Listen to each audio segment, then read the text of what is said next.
पूर्णांकों का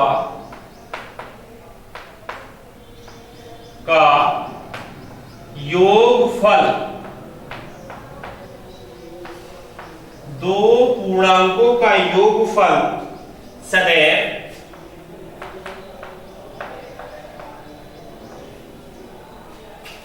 रिक्त स्थान होता है।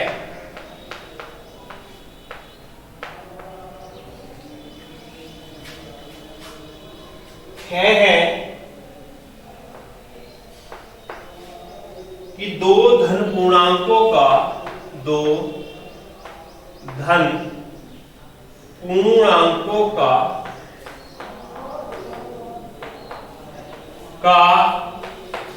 योगफल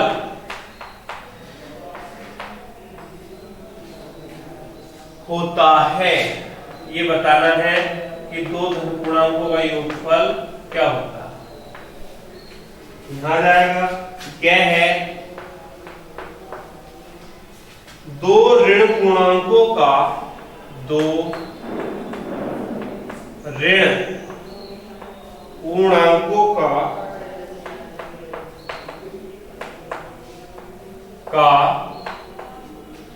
योगफल होता है। योगफल होता है।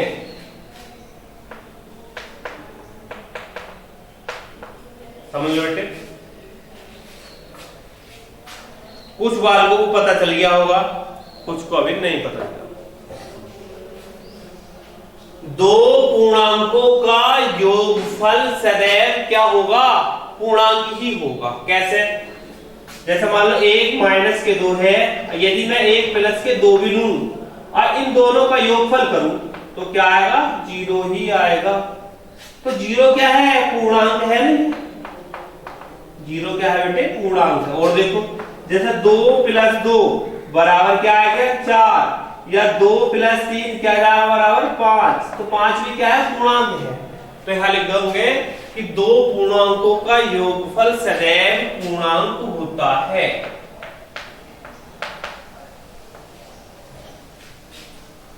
दो धन पूर्णांकों का योगफल क्या होगा, देखो दो धन पूर्णांक लो, 1 प्लस का 1 ले लूं मैं, 1 प्लस का 3 ले लूं, तो इन्हें यदि मैं जोड़ूं तो क्या आएगा, प्लस के 4।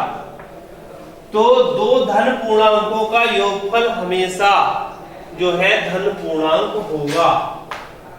धन पूर्णांक होगा। दो ऋण पूर्णांकों का योगफल, दो ऋण पूर्णांक लो, एक -2 ले लो, एक -3 ले लो, इनका जब हम योगफल करेंगे तो क्या बेटे, -2 प्लस माइनस के 3 क्या रहा, -5। क्या बेटे, हमेशा एक ऋण पूर्णांक होगा। ऋण पूर्णांक, दो ऋण पूर्णांकों का योगफल हमेशा ऋण पूर्णांक होगा। दो धन पूर्णांकों का योगफल हमेशा धन पूर्णांक होगा।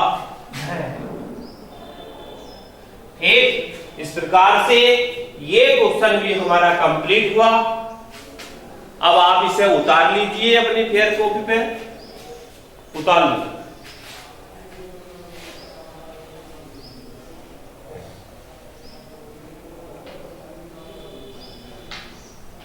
उतार लिया?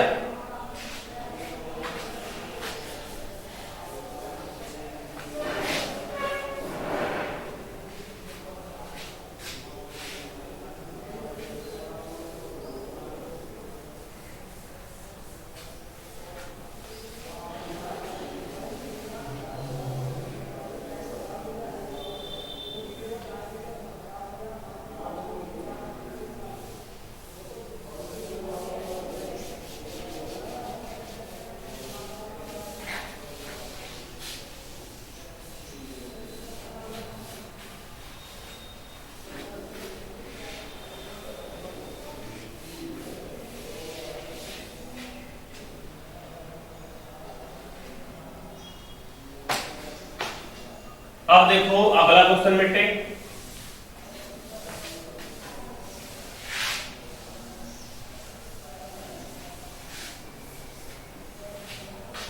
नेक्स्ट क्वेश्चन ये है कि सत्य और असत्य बताने हैं आपको। क्वेश्चन नंबर 4,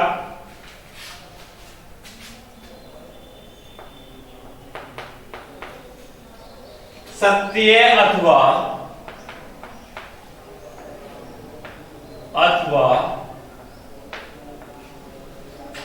असत्य बताइए।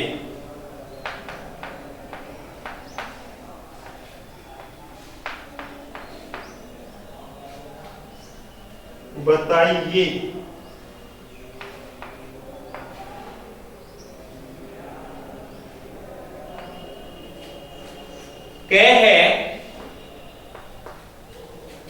कि किसी पूर्णांक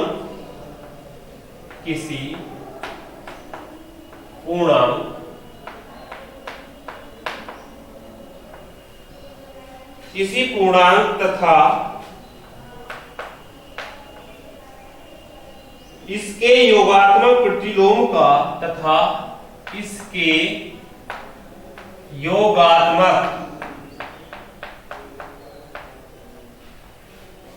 योगात्मक प्रतिलोम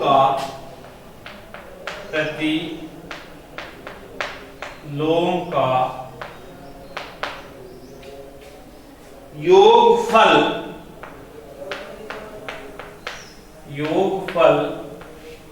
शून्य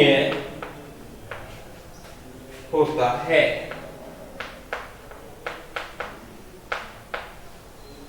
अब समझ में बैठे, जैसे आपको ये बताना है कि सही है या गलत है। किसी पूर्णांक तथा इसके योगात्मक प्रतिलोम का योगफल शून्य होता है, ये बताना है कि ये सत्य है या असत्य है। अब बात यह है कि योगात्मक प्रतिलोम क्या हो, योगात्मक प्रतिलोम होता है आपका, योगात्मक प्रतिलोम होता है -1 गुणा वह संख्या। इसका मतलब क्या है कि -1 से गुणा कर देंगे किस है, जिस संख्या का हमें योगात्मक प्रतिलोम निकालना। माना तुमसे को पूछा है कि 2 का योगात्मक प्रतिलोम क्या होगा, 2 का योगात्मक प्रतिलोम 2 का योगात्मक प्रतिलोम बराबर होगा -1 गुणा वह संख्या क्या है 2। तो -1 की गुणा जब प्लस के 2 से करेंगे तो आएगा -2। तो माइनस के जो 2 है वो प्लस के 2 का योगात्मक प्रतिलोम है। आगे बात समझ नहीं, एक मिनट। इस तरह से योगात्मक प्रतिलोम ज्ञात करा जाता है, ये सूत्र है आपका। इस सूत्र को यदि आपका नहीं उतरा हुआ है तो उतार लीजिए इस वाले सूत्र को। अब किसी पूर्णांक तथा इसके योगात्मक प्रतिलोम, कोई पूर्णांक ले लो, कोई भी अपनी मर्जी से, मान लो 3 ले लिया मैंने, ठीक, और इसके योगात्मक प्रतिलोम, इस 3 का योगात्मक प्रतिलोम होगा -3। इन दोनों का योगफल 3 प्लस माइनस के 3 जाएगा 0 होता है। तो इसका आंसर है होता है, लिख देंगे सत्य है। क्या है बेटे, सत्य है, इसके सामने लिख देंगे। इस प्रकार से ये कैटखंड हमारा कंप्लीट हुआ। अब आ जाओ अगले पॉइंट।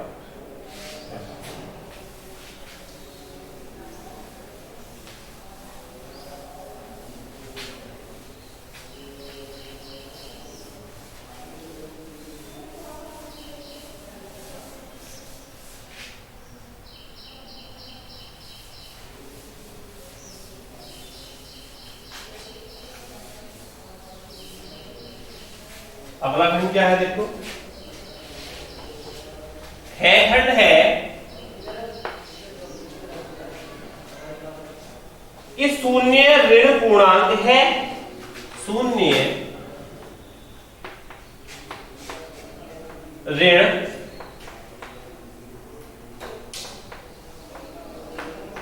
पूर्णांक है,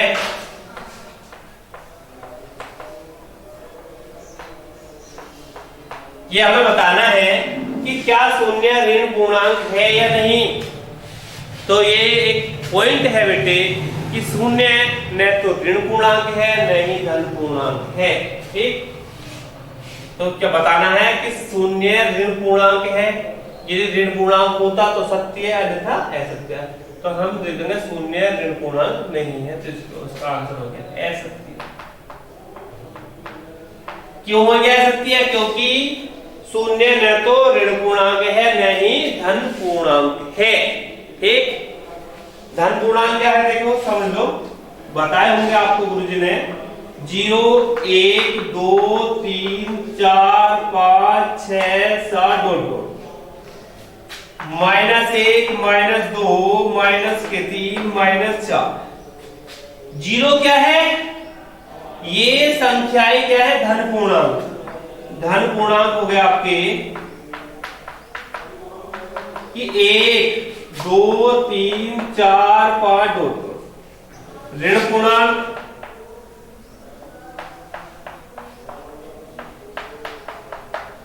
पूर्णांक हो गए -1 -2 -3 डॉट। और ये 0 बचा, ये ना ही धन पूर्णांक है न ही ऋण पूर्णांक है। एक यदि धन पूर्णांकों के समुच्चय में 0 सम्मिलित कर दूं तो वे संख्याएं पूर्ण संख्या हो जाती है। संख्या किसको हो गई? पूर्ण हो गया। ये धन पूर्णांक है और प्राकृतिक संख्याएं।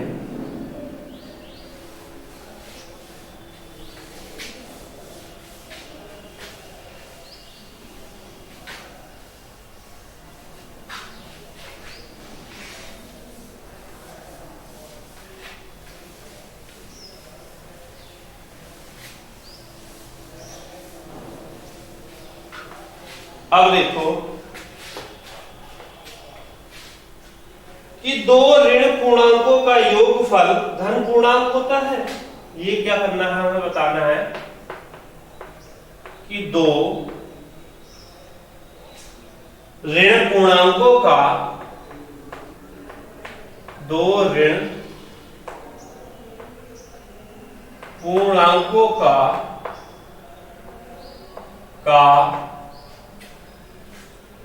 योगफल,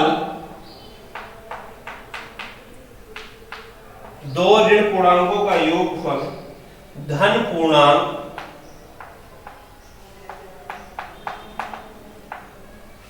होता है। समझ लो, दो ऋण पूर्णांकों का योगफल ये बताना है क्या धन पूर्णांक होगा। दो ऋण पूर्णांक क्या? कोई से भी दो ऋण पूर्णांक हम ले लेंगे। कौन कौन से? मान लो -2 ले लिया और एक मैंने -3 ले लिया। इन दोनों का जब योगफल कराना है तो आएगा क्या? प्लस माइनस माइनस, तो -2 और -3 हो गए -5।